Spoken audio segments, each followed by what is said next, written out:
আজকের ব্লগটা এখন থেকে শুরু করলাম। এই যে এখানে এখন রান্না হবে, এখানটায় উচ্ছে, তারপরে কাঁচকলা, ডাঁটা, বড়ি সবকিছু দিয়ে শুকতে হবে। শুক্তো হবে। আর এখানে আলু ভাজা চলছে, এখানটায় আলু ভাজা হচ্ছে, আর এইখানটায় মটরের ডাল করব। মটরের ডাল।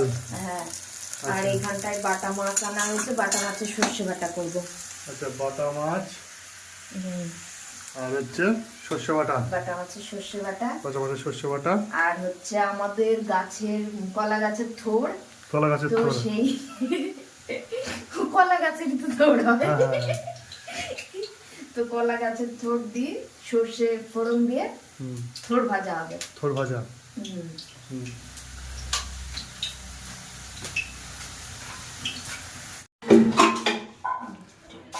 তাহলে হয়ে গেছে রান্না নাকি? হ্যাঁ, রান্না বান্না প্রায় কমপ্লিট, শুধু এই থোড় চেস্কিটা হবে। এইখানটায় এই যে বাটা মাছের ঝাল, বাটা মাছের ঝাল।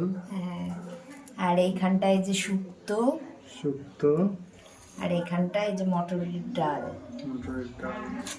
বাহ, যে যে খাবার চলে আসো। কেমন হয়েছে রান্না? খুব সুন্দর। তোমরাও বলবা। হ্যাঁ, হ্যাঁ।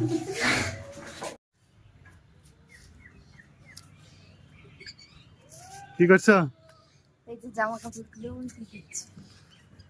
খুব রোদ, হ্যাঁ উপরে। খুব রোদ, মনে হচ্ছে যেন বেগুন পোড়ার মতো হয়ে যাবো আস্তে আস্তে রোদে। কালকে পাপড় করা সব শুকায়নি, না, এখনো শুকায়নি। এত রোদ আছে তাও শুকাচ্ছে না। আজকে অবশ্য শুকিয়ে যাবে, ঠিক না? হ্যাঁ, শুকিয়ে যাবে। শুকিয়ে যাবে। আজ একটু মাথায় তেল দিতে পার? ঠিক আছে, কখন দিতে পার?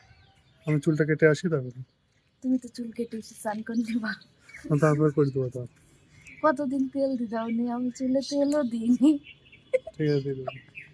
দিদিবা, হ্যাঁ? আমার যত্ন না করলে তুমি কি করবে? তাহলে আমি এখন চুল কাটতে যাই। হ্যাঁ, চুল কাটতে যাবো, আমি দোকানে বসবো। বসো।